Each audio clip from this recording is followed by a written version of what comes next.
L'engagement des artistes est non seulement nécessaire dans nos pays, mais il est aussi indispensable pour maintenir les démocraties en place et lutter contre les dictatures.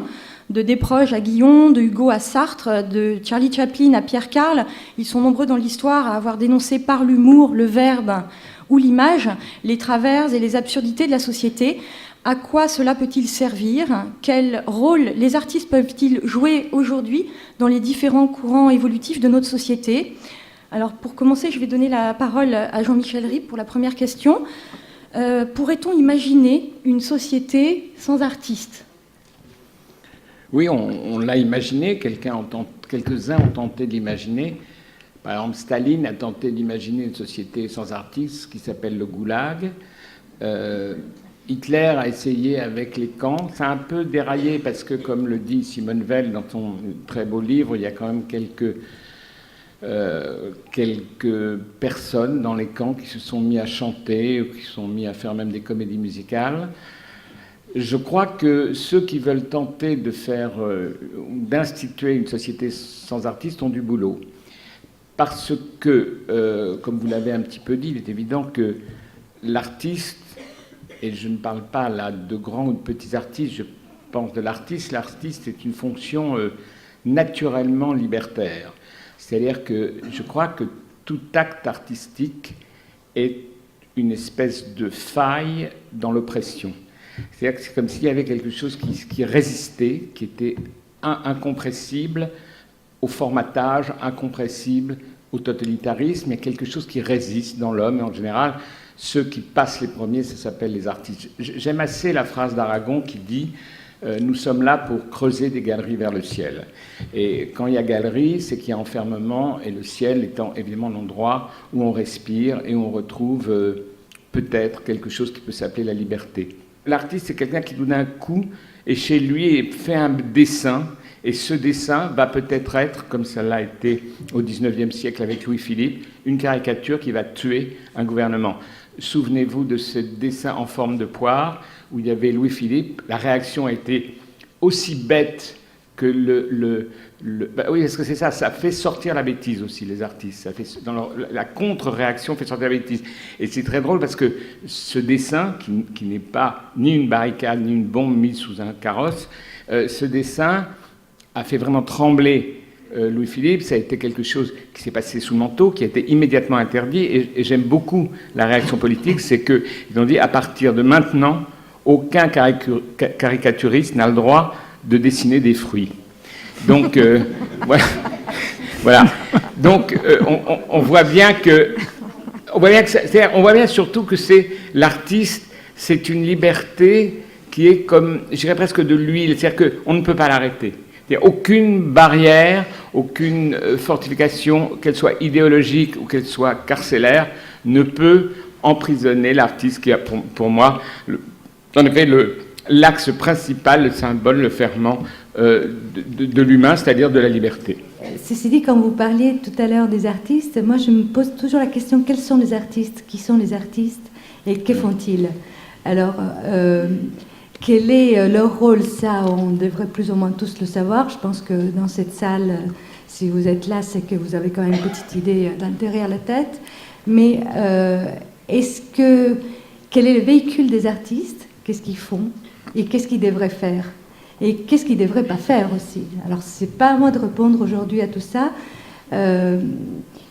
Si on veut revenir à mon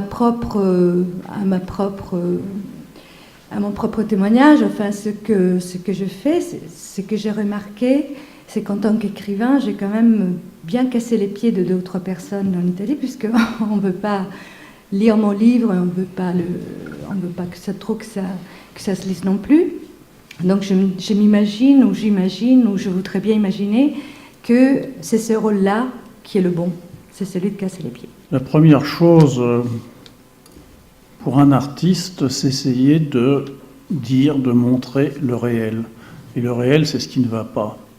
Alors on a toujours en France une sorte de curseur qui peut indiquer à quel moment on est en train de toucher vraiment au réel. C'est lorsqu'on voit les commentateurs parler de telle ou telle œuvre en disant c'est une caricature. Alors là, on se dit, Si on dit que c'est une caricature, c'est qu'on est en train de toucher au réel.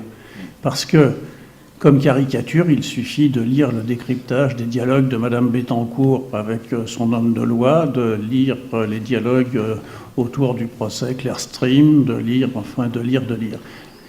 Tout ça, si vous le mettiez dans un livre ou si vous le mettiez dans un film, forcément, on dirait c'est de la caricature. Sauf que ça, c'est le réel. Et de montrer le réel, c'est pour moi la fonction fondamentale des artistes. Et bien entendu, c'est une fonction politique au sens le plus large. Pourquoi ?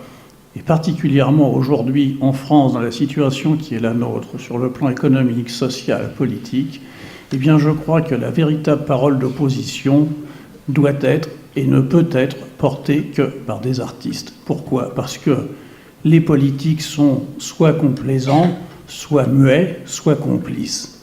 Or, les seuls capables de dire « voilà ce qui est », ce sont les artistes.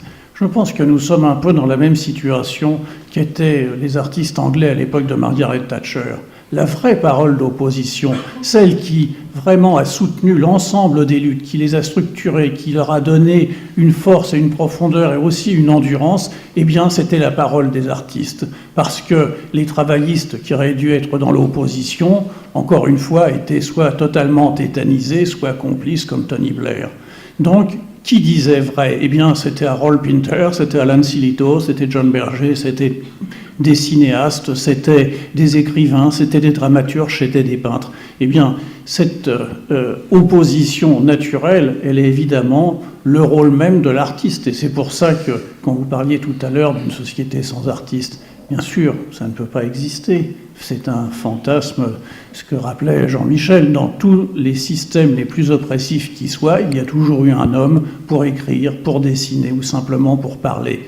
Donc je crois que c'est ça, que le fondement même du travail artistique, c'est de toucher au réel. Et touchant au réel, eh bien, ça met en balance le pouvoir. Est-ce que, d'abord, l'artiste ne se soumet pas parce qu'il s'oppose, ou est-ce qu'il ne se soumet pas parce qu'il fait un pas de côté ? Ce qui n'est pas tout à fait la même chose.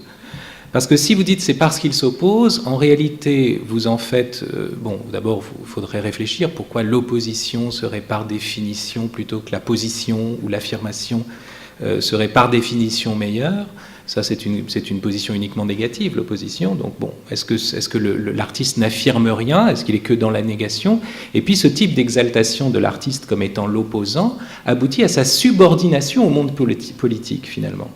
Et on oublie que dans l'art, il y a ce pas de côté qui est le fait aussi d'une recherche formelle qui nous tourne vers quelque chose qui n'est pas strictement politique. Si l'artiste apporte une respiration, c'est précisément parce qu'il n'est pas simplement là pour casser les pieds à une institution. C'est parce qu'il ouvre autre chose. C'est parce que justement, il montre qu'il y a autre chose et qu'on n'est pas simplement piégé dans du politique d'abord, du politique comme le tout de l'existence. Vous parlez du pas de côté, vous parlez de l'opposition comme étant pas uniquement la seule posture, mais que la position l'est aussi. La position, comme l'a dit Gérard, c'est le réel. La position, c'est le réel. De dénoncer le réel ou de le montrer, c'est pas pour l'abîmer forcément, c'est pour l'améliorer.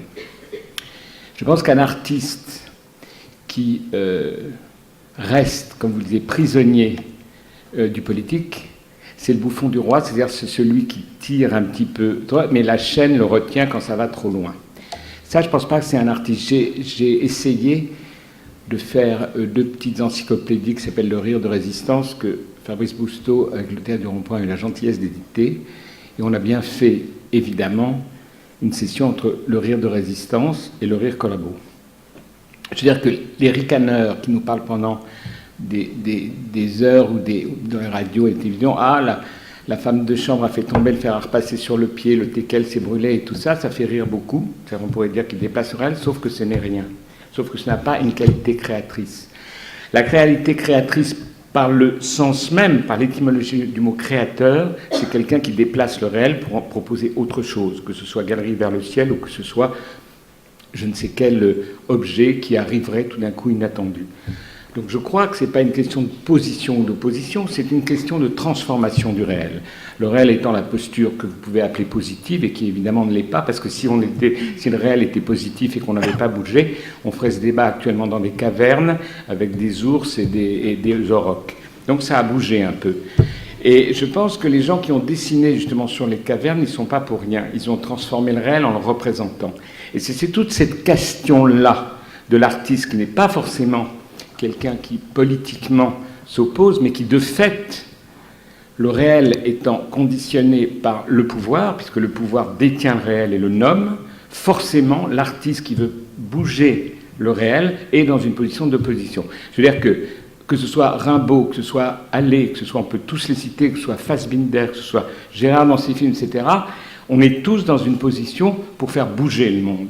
À partir du moment où on fait bouger le monde, on peut appeler ça de l'opposition négative, on peut appeler ça aussi de l'amélioration et de la création. Et je pense que le rôle de l'artiste est forcément dans une position de transformation du réel et donc d'opposition au réel. Voilà. Donc je pense que ce que vous venez de dire, je l'entends, mais je pense que j'ai raison.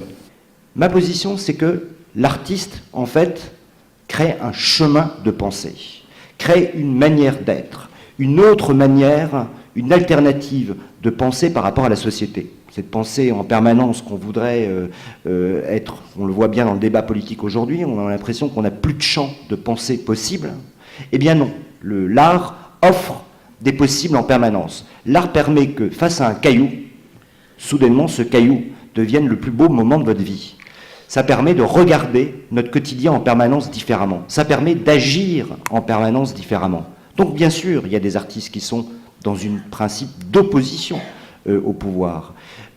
Mais en tout cas, il y a des artistes aussi qui créent des mythologies individuelles, pour reprendre le mot d'Harald Zeman, c'est-à-dire des artistes qui créent des mondes à part, des artistes qui développent une folie totale. Un artiste, par exemple, il y a un jeune artiste écossais que j'aime beaucoup en ce moment, qui travaille depuis 10 ans que sur le thème de l'île. Donc il ne travaille que sur les îles. Ces obsessions-là sont pour moi aussi une forme d'opposition, dans le sens où ça permet de comprendre, d'agir sur la vie différemment. Donc ce qu'offre l'art et ce qu'offrent les artistes, ce sont des alternatives de pensée et d'être. Ça permet à l'homme d'être intelligent et vivant. Je voudrais rajouter une chose aussi tout à l'heure par rapport à ce que vous disiez sur l'artiste on dit on n'est pas loin tous, qui ouvre des chemins de pensée et de liberté. Il y a aussi une autre chose qui est importante dans le fait de créer l'artiste, c'est de rendre le public artiste. Quand Fabrice disait, voilà, on regarde une île et on en fait quelque chose, on regarde un caillou et c'est magnifique. C'est un peu ce que disait Duchamp, l'œuvre est faite par celui qui la regarde. Et le fait que le public de plus en plus consciemment comprend qu'il y a là une voie d'évasion parce que tout d'un coup il porte son regard sur quelque chose et il s'aperçoit que ça peut être plus beau, que ça peut être quelque chose qui est justement hors d'une définition ou d'une réalité définitive qu'on lui a imposée. Après tout, on pourrait décider qu'un carré a 7 côtés. Et à partir du moment où on peut envisager ça, c'est qu'on fait acte de création, à partir du moment où on a compris que les artistes vous amènent dans ce chemin-là. Moi, je suis frappé au théâtre, par exemple. Souvent, il y a des spectateurs qui ont assisté à une pièce. Moi, je parlais des miennes, mais à une de mes pièces. Et souvent, ils viennent me voir à la fin et ils me disent c'est formidable cette pièce, et ils me racontent une histoire que j'ai absolument pas écrite. C'est-à-dire que pendant toute la soirée, ils se sont racontés un truc à eux, et c'est formidable, et ils se sont fait une pièce. Moi, je me souviens d'un grand philosophe communiste j'avais fait un spectacle totalement fou et burlesque qui s'appelait Les Fraises musclées, et à un moment, il y avait un type dans un bistrot qui dégoupillait c'était un frustré un peu de la guerre de ça, qui dégoupillait un garçon des bouteilles de Coca-Cola, qui les servait comme des grenades, ça. Et il est venu en larmes me dire que j'avais fait la plus belle contribution contre la guerre du Vietnam. Et donc, il y avait quelque chose qu'il avait réinventé complètement, et je pense que c'est ça, ce passage de relais de créateurs ou de soi-disant créateurs qui insufflent de la créativité à ceux qui les regardent. Je pense que la phrase de Duchamp est absolument juste sur ce point-là.